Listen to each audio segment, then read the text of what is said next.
Hi there. 오늘은 한국에서 영어 책 아이들한테 영어 책을 읽어준자고 말을 할 때마다 항상 듣는 질문에 대한 대답. 발음이 안 좋은데 영어 책을 제가 읽어줘도 될까요? 에 대한 저의 대답을 알려드리겠습니다.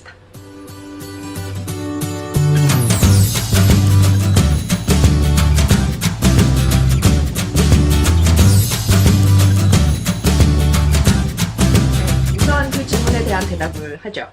질문에 대한 대답은 absolutely, why not? 당연하죠. 왜 안 돼요? 라는 게 저희 대답입니다.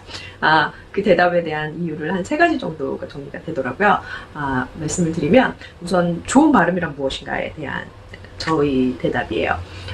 대학원에서 제가 그 소리의 학문, phonology라는 수업을 들었는데 의문론이라고 한국에서 부르는데 그걸 가르쳐 주셨던 웨인 B. 디커슨이라는 교수님 계세요.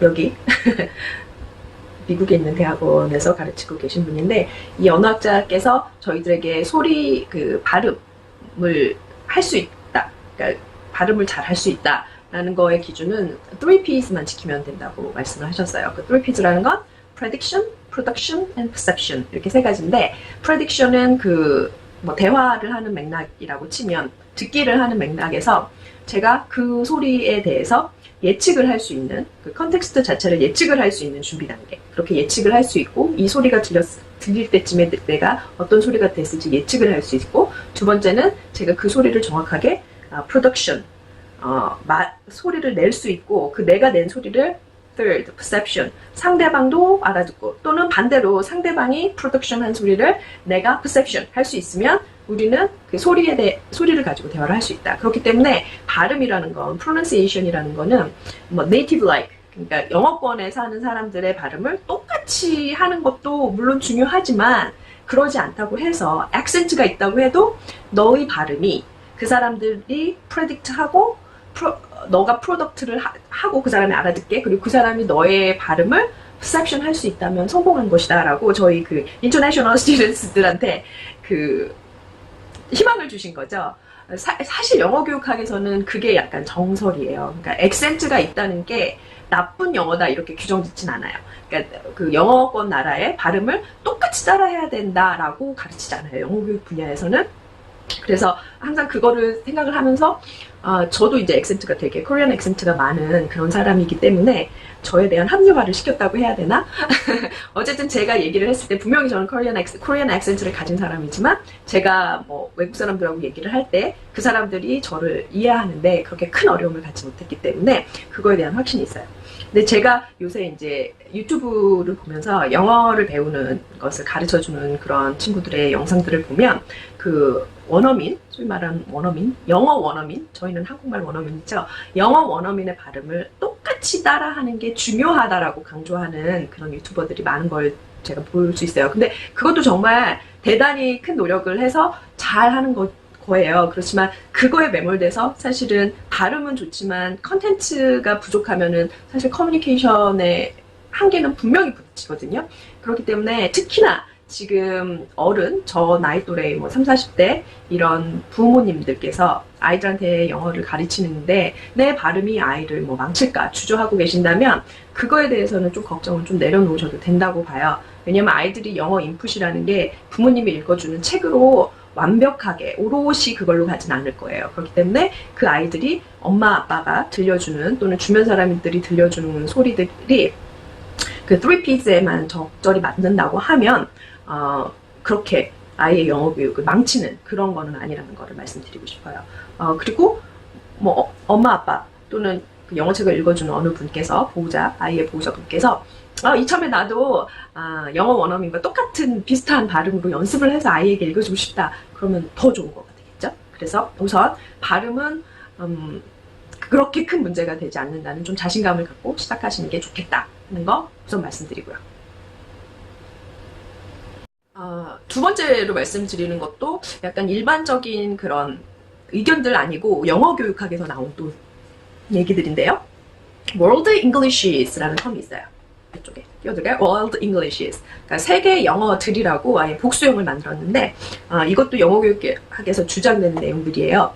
제가 표를 좀 띄워드릴 텐데 네, 이 교수님께서 만든 표인데 보시면 circle이 있죠. inner circle, 그다음에 outer circle이라고 있고 expanding circle이라고 돼 있는데 이게 이제 영어를 공용어로 쓰는 나라들과 inner circle은 이제 아예 모국어로 쓰는 나라들, 그다음에 outer circle은 공용어로 쓰는 나라들, 그다음에 expanding circle은 사실 영어를 사용은 하지만 공용어는 아닌 나라들이 있어요. 뭐 China, Egypt, Japan, Korea, Israel 해서 한국은 expanding circle인데 어쨌든 영어가 중요한 제2 외국어로 배우는 나라들이죠. 그리고 영어가 아무래도 international language나 아니면 뭐 현세의 lingua franca라고 많은 lingua franca라고 사람들이 많이 쓰는 단어로 영어 언어로 일컬어지기 때문에 그렇지만 이걸 인정한다는 거죠. inner circle에 있는 나라들에서 쓰는 영어 특히나 소리라든가 표현들이 그것만 영어는 아니다라는 걸 인정해주는 그런 게 바로 월드 잉글리시스의 관점입니다. 그래서 실제로 영어 교재를 만들 때라든가 아니면 영어 교사들을 교육할 때 어떻게 말하냐면은 우선 저희가 듣는 영어는 이너 서클에 있는 영어를 듣는 거는 맞다고 봐요. 교육적으로는 그 인풋용은 그 이너 서클에 있는 영어 자료들을 하는 게 맞다고 봐요. 왜냐면 이거는 약간 표준어처럼 그렇게 스탠다드는 있어야 되기 때문에 기준이 있어야 되기 때문에 맞지만 우리가 발화를 할 때 그 말을 최대한 따라하기는 하지만 그래도 뭐 아우터 서클이나 익스펜딩 서클에 있는 나라들에서 쓰는 영어를 완전 배제하지는 말자. 그래서 쉽게 말해서 뭐 싱가포르 사람이 싱가포르 액센트를 가지고 영어를 하고 인디안 액센트는 너무 유명하죠. 인디안 액센트를 가지고 영어를 하고 예를 들어 이너서클에 있는 미국에서도 액센트가 있어요. 우리나라 한국말에 사투리 있듯이 뭐 텍사스 사람들이 막 그런 액센트라든가 뭐 서부 사람들의 액센트 또 뉴욕 액센트 뭐 이런 것들 그 영어권 나라들에서도 액센트가 많죠. 그런 것들을 다 인정을 하자는 거죠. 그래서 사실 그런 액센트를 고치기 위해서 많은 노력을 하는 그런 영어 교육에서는 그런 거에 그렇게 집중을 하지 않아요. 그리고 또 재밌는 것은 월드 잉글리시스라는 그 컨셉이 들어오면서부터 그 영어 교재를 만들 때 특히 이제 인터내셔널한 디스트리뷰터를 갖고 있는 출판사들 있죠. 예를 들어 뭐 옥스퍼드라든가 캠브리지 유니버시티 프레스라든가 그런 뭐 프린스턴 뭐 이런 그 출판사들에서 나오는 책들 중에 특히 뭐 비즈니스 잉글리시 같은 책에는요. 이 월드 잉글리시라는 개념을 좀 많이 담아냈어요. 그래서 예를 들어서 뭐 표현을 가르칠 때 사실은 idiomatic expressions라고 있죠. 그 흔히들 영어권 나라에서 쓰는 그 전역적인 우리는 쉽게 말하는 뭐 속담, 한국말로 치면 속담 같은 표현을 굳이 비즈니스 잉글리시에서 많이 가르치지도 않고 굳이 그렇게 쓰지도 않는 게 좋다. 왜냐하면 그 말을 듣는 사람들은 영국 사람일 수도 있고 미국 사람일 수도 있는데 영국에서 쓰는 idiomatic expressions하고 미국에서 쓰는 idiomatic expressions는 달라요. 그리고 그 사람이 우리와 같은 일본같이 expanding circle에 있는 나라에서 있다고 하면 그 사람은 그런 거를 못 들었을 수도 있다는 거죠. 그래서 그런 걸 쓰는 대신에 그냥 누구든지 평이하게 쓸 수 있는 그런 영어 단어들을 가지고 평이한 표현으로 누구에게나 썼을 때 이해를 할 수 있는 그런 평이한 표현을 쓰는 게 낫지 독특한 idiomatic expressions를 굳이 쓸 필요가 있나 라고 얘기를 하기 시작했어요. 그래서 그런 표현들을 배우거나 가르치는데 너무 큰 힘을 쏟지 않아도 된다라고. 그러니까 그냥 제너럴한 그런 영어 사용자들, 그러니까 자기 의사 표현을 충분히 할 수 있는 영어 사용자들을 기르는데 그런 기준으로 하고 있어요. 그래서 지금 사실 처리 얘기를 해드리고 싶은데 처리가 얼마 전부터 그건 식은 죽 먹기지 이런 표현을 쓰기 시작했어요. 이제 한국말 언어 수준이 높아지고 있다는 예라고 저는 보는데 영어에서도 piece of cake이라는 표현이 있잖아요. it's a piece of cake 하면은 뭐 식은 죽 먹기지 이런 표현이지만 굳이 그런 표현을 쓸 수 있지 않고 it's too easy for me. 나한테 너무 쉬운 거지 뭐 이런 식으로 약간 잘난 척 하듯이 말해도 그 표현은 충분히 전달이 된다는 거죠. 그래서 어떤 표현을 먼저 가르칠 것이냐 영어에서 하면은 it is just too easy for me 뭐 이런 식으로 하는 표현을 잘 할 수 있는 그런 영어 표현들을 쓰는 게 더 좋다. 그리고 더불어서 발음 얘기를 하면은 코리안 액센트를 가져도 괜찮다. 그렇지만 아이의 성향에 따라서 뭐 영어 학습, 언어 학습을 훨씬 더 잘하는 아이가 있다면 그 아이 같은 경우는 그 이너서클에 있는 그런 발음을 갖도록 훈련시키는 것도 좋지만 그게 정말 우리가 도달해야 하는 영어 학습자의 목표가 될 필요까지는 없다. 저는 코리안 액센트를 가져도 괜찮다고 생각하거든요. 그런 저희 믿음 때문에 그 아이의 보호자께서 영어책을 읽어주는 거에 대해서 그렇게 두려움을 없으셔도 된다고 생각합니다. 세 번째, 마지막 세 번째 이야기를, 사실 세 번째 이유를 맨 앞에 붙일까 뒤에 붙일까 많이 고민을 했었는데, 세 번째가 제일 중요해서 그냥 맨 뒤에 붙이기로 했습니다. 그럼에도 불구하고 나이 발음 때문에 책 읽어주기가 꺼리신다 생각을 하신다면, 아이가 책을 읽어주는 시간에 대해서 어떻게 생각할지에 대해서 좀 생각해 보시라고 말씀을 드리고 싶어요. 제가 아는 한 대부분의 아이들은 어른들이 책을 읽어주는 것을 좋아했어요. 그러니까 어느 정도 나이가 돼서 책 읽기에 대한 안 좋은 경험을 가졌거나, 모르겠어요. 천성적으로 책 읽기 들어주는 거를 싫어하는 아이는 아직까지는 보지 못한 것 같은데, 대부분의 어린아이들은 책을 읽어주는 것을 좋아하죠. 그래서 한국말을 가르치실 때 되게 좋은 인풋, 즉 아이들에게 들려주는 그 좋은 자극으로 책을 많이 읽어주셨을 거예요. 왜냐하면 국어로 한국말은 당연히 많이 이 환경에서 한국말을 자연히 습득을 하지만, 잘 정제된 언어로 돼 있는 자료를 읽어줌으로 인해서 아이들의 어휘력도 늘고, 그리고 문장을 발화하는 그런 능력도 늘고, 한국말의 수준이 올라가는 거죠. 더 좋은 언어가 들어가면서요. 어느 언어든지 마찬가지이기 때문에 영어도 마찬가지랍니다. 특히나 어렸을 때는 청각 자극은 주지만 영상물을 통한 자극은 웬만하면 주지 않는 게 좋다는 것을 요새 뇌과학 분야에서도 많이 증명해내고 있기 때문에 영상물에는 많이 노출을 안 시켜주실 거예요. 특히 뭐 2돌, 3돌 전 아기들한테는 말이죠. 그럴 때는 청각 자극은 주지만 그 뭐 노래라든지 아니면 스토리를 들려주긴 하는데, 사실 노래는 추천을 하지만, 아니면 너스리 라임이라고 해가지고 그 뭐 비슷한 말들이 우리나라에서도 틀어주는 그런 간단한 아기용 노래들이나 아니면 챈트라고 하죠. 그런 리듬감 있는 그런 노래들을 들려주긴 하지만, 사실 스토리는 아이들이 집중하고 있기는 어려워요. 어쨌든 그런 청각 자극을 많이 주는데, 책 읽기도 똑같이 정제된 그리고 아름다운 영어 컨텐츠를 아이들한테 노출시켜 주는데 아주 훌륭하게 역할을 할 수 있다는 거죠. 그래서 외국어 학습에 있어서 특히나 어린이들에게 외국어 학습을 할 때는 책만큼 좋은 자료가 없다고 생각을 합니다.